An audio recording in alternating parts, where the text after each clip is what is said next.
Hello and welcome back to the recap on Women's Football Talk, the YouTube channel that brings you all the latest news and stories from around the world of women's football. Now before we get into this week's video, make sure you smash that subscribe button and turn on the post notification bell so you never miss a video of ours, and that you are following us on Twitter and Instagram for all the latest news and stories as and when it happens.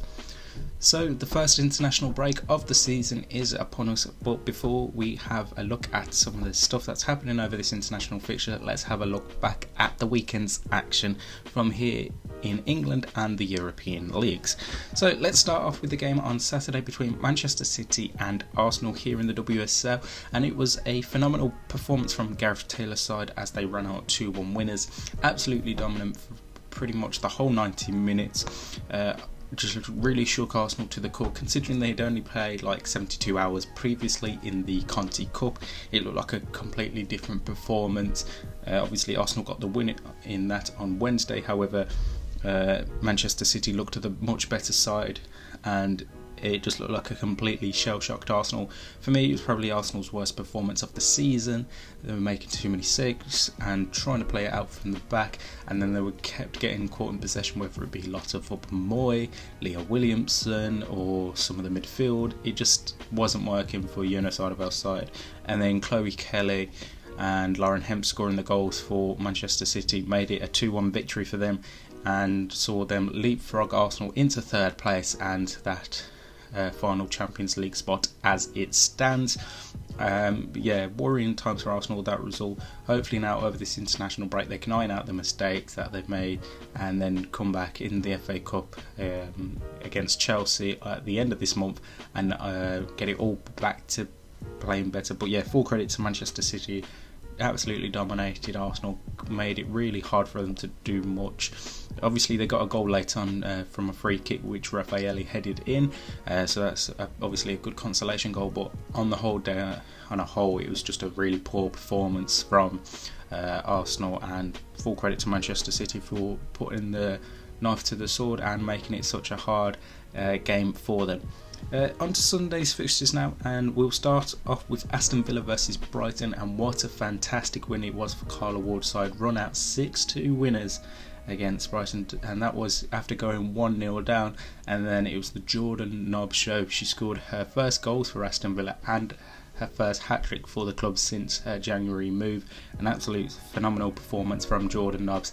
This on the back of after the start of last week getting initially missed off the England squad, she then got called up to replace the injured Fran Kirby and then scoring a hat-trick. Perfect way to round off the week for Jordan NOBBS, and was absolutely sublime throughout the whole 90 minutes that she was on the pitch, and it was just an incredible performance from Aston Villa.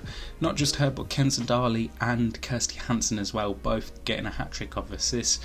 Made it an easy win for Villa in the end. Brighton, once they'd conceded their first goal against Aston Villa, they just couldn't get away back into the game, and it was easy then on out for Carla Ward's side as they just dominated every attack, every bit of possession. You thought Aston Villa were going to win this battle, and yeah, they went on to score 6 goals, and it was such an easy win for them. Next up, Manchester United managed to beat Tottenham Hotspur. A very close game in the first half. I would say Man United had the upper edge there, but didn't really do much. Then second half got going. Leah Galton opens the scoring before Bethany England equalised, again scoring her third goal in 3 WSL games, which is absolutely fantastic. However, within a minute 20, a minute 30, United attacked with Lucia Garcia down the right hand side, and then she put in a ball before Molly Bartrip put it past Tini Coupler into her own net. Not a lot she could do. It was just about she had to stick her body in their way, because otherwise Leah Galton would have been there to score past Corpola. And then only downside for Manchester United there and after was that Ella Toone got sent off for an altercation with Evelina Summerman. It was a bit of like coming together, and then Toone's reaction seemed to push her in the face or shoulder, and the referee gave her a straight red card, so she will miss 3 games, the next 3 games. That includes the Women's FA Cup game against Durham at the end of this month, and then Leicester City and Chelsea are the other 2 games that she will miss. However, Mark Skinner said he may appeal it. Initially said he would appeal it because he classed it as play acting, but since then he seems to have gone down the line as like what we're going to look more at it and then see what's the proper route of appealing that. Then Leicester beat Liverpool by 1-0.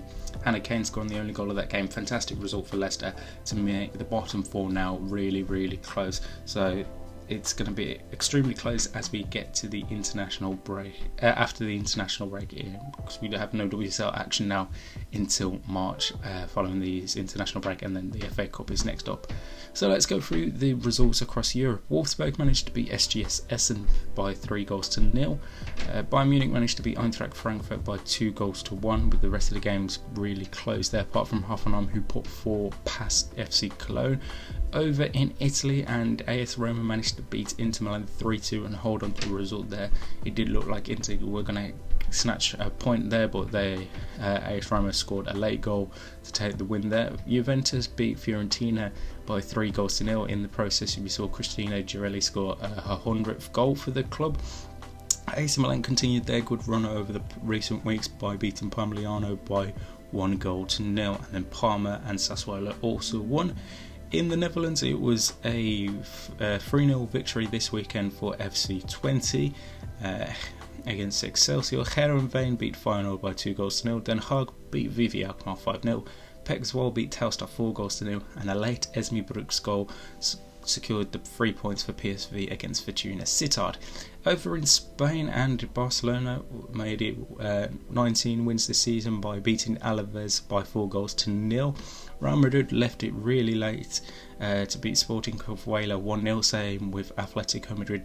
They won 1-0 against Athletic Club Bilbao, and then Levante put 5 past Levante Las Planos. So those are the results and scores from the European leagues as well as here in the WSL. Like I said, we are now onto the international break, the first one of the season. The main stuff is we've obviously got the Confederation playoffs happening over in New Zealand with those final 3 spots at this summer's World Cup. And obviously the main talking point out of this international series so far is the stuff going on with the Canadian women's national team, which is obviously disgraceful to see. They've gone on protest about the wage cuts and possible reduction to funding available to the women's team. So it was really sad to see this happening to the Canadian women's national team, who are obviously current Olympic gold champions. So there's obviously a lot going on there. Now, obviously, I don't know the full ins and outs of the stuff, so I do recommend just looking it up online for the full details on that stuff. But in the meantime, we'll have some more stuff out this week looking at this international scene and any other stories that break this week.